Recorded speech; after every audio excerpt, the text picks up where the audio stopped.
கர்த்தாவே, மத்தேயு 13:23 வசனமாகிய இந்த விதையானது விதைக்கப்படுகிற ஒவ்வொரு நிலங்களிலும் 30ஆகவும் 60ஆகவும் 100ஆகவும் பலன் தரப்போகிறபடியான் ஸ்தோத்திரம். Praise the Lord. இந்த நாளைக்குரிய கர்த்தருடைய வார்த்தை சங்கீதம் 1:6. கர்த்தர் நீதிமான்களின் வழியை அறிந்திருக்கிறார், துன்மார்க்கருடைய வழியோ அழியும். நம்முடைய கர்த்தர் நேற்றும் இன்றும் என்றும் மாறாதவர்.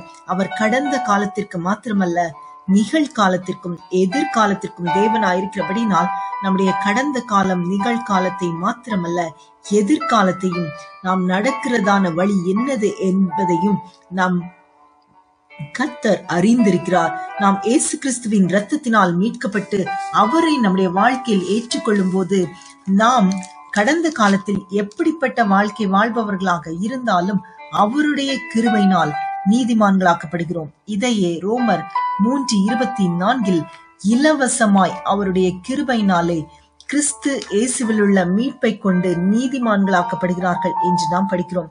நீதிமான்களாக கிறிஸ்துவுக்குள் நிலைத்திருக்கும் வாழ்க்கை வாழுபவர்களாக நாம் இருப்போமானால் கர்த்தர் நம்முடைய வாழ்க்கையை பொறுப்படுத்திக் கொள்கிறார்.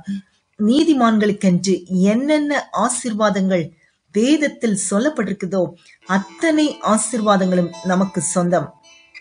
சங்கீதம் 32:8 நான் உனக்கு போதித்து நீ நடக்க வேண்டிய வழியை உனக்கு காட்டுவேன், உன்மேல் என் கண்ணை வைத்து உனக்கு ஆலோசனை சொல்லுவேன் என்ற வார்த்தையின்படியாக நாம் நம்மேல் அவருடைய கண்களை வைத்து ஒரு சிறு குழந்தையை வழி நடத்துவது போல நாம் நடக்க வேண்டிய வழியை நமக்கு காட்டுகிறார்.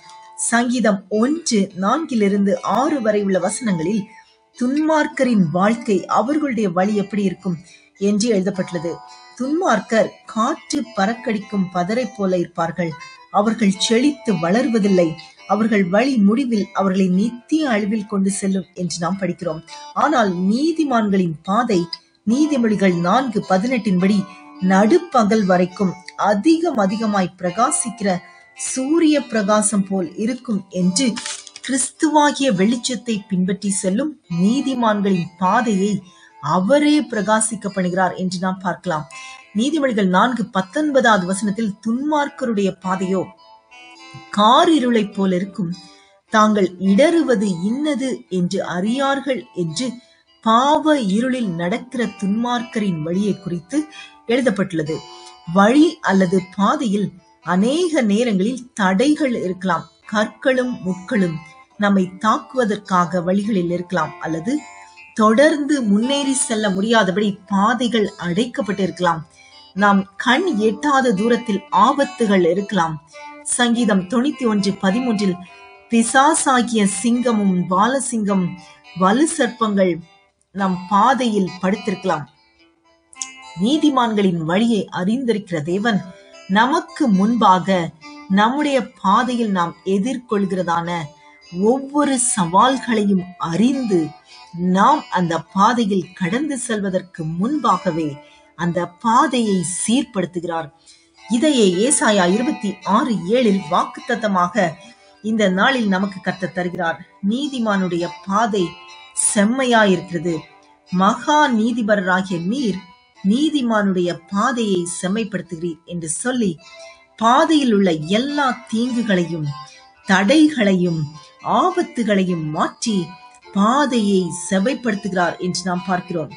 பாதையில் படுத்திருக்கிறதான சிங்கத்தின் மேலும் விரியன் பாம்பின் மேலும் நடந்து பால சிங்கத்தையும் வலு சர்ப்பங்களையும் நம்மை கொண்டே சங்கீதம் 91:13 மிதிக்க செய்கிறார். மேலும் சங்கீதம் 91:11-12 நம்முடைய வழிகளில் எல்லாம் நம்மை காக்கும்படி நமக்காக தம்முடைய தூதர்களுக்கு கட்டளையிடுவார். நடக்க முடியாத சூழ்நிலைகள் வரும்போது உன் பாதம் கல்லில் இடராதபடிக்கு அவர்கள் உன்னை தங்கள் கரங்களில் ஏந்தி கொண்டு போவார்கள் என்று தூதர்களால் தூக்கி சுமந்து செல்லப்பட்டு சென்றடைய வேண்டிய இடத்தை நாம் அடைய கர்த்தர் நமக்கு உதவி செய்வார். இன்றைக்கும் நாம் போகும் வழி எப்படிப்பட்டது? நித்திய அழிவுக்கு நேராக நடத்தும் துன்மார்க்க வழியில் சென்று கொண்டிருக்கிறோமா, அல்லது நீதியாகிய இயேசு கிறிஸ்துவை பின்பற்றும் நீதிமான்களாக அவர் காட்டும் பிரகாசமான பாதையில் நடந்து கொண்டிருக்கிறோமா என்பதை உணர கர்த்தர் இந்த நாளில் நமக்கு உதவி செய்வாராக. கர்த்தர் நீதிமான்களின் வழியை அறிந்திருக்கிறார். நாம் இடறி போவது கர்த்தருடைய சித்தமல்ல. நம்மேல் கண்ணை வைத்து நடக்க வேண்டிய வழியை காட்டி நம்முடைய பாதையை செவைப்படுத்துகிறார். நம்மை பாதுகாக்கிற கர்த்தர் நம்மோடு இருக்கிறார். ஆமென். ஜெபிப்போம். நேற்றும் இன்றும் என்றும் மாறாத எங்கள் தேவனே, நாங்கள் போகும் வழி இன்னதென்று நீர் அறிந்திருக்கிறபடியால் உமக்கு ஸ்தோத்திரம். எங்கள் பாதையில் உள்ள எல்லா தடைகளையும் தீங்குகளையும் விலக்கி செவ்வைப்படுத்தி பிரகாசிக்க செய்ய போகிறபடியால் ஸ்தோத்திரம். எங்களுடைய பாதையில் எங்களுக்கு முன்பாக நீர் கடந்து போகிறதற்காக நன்றி.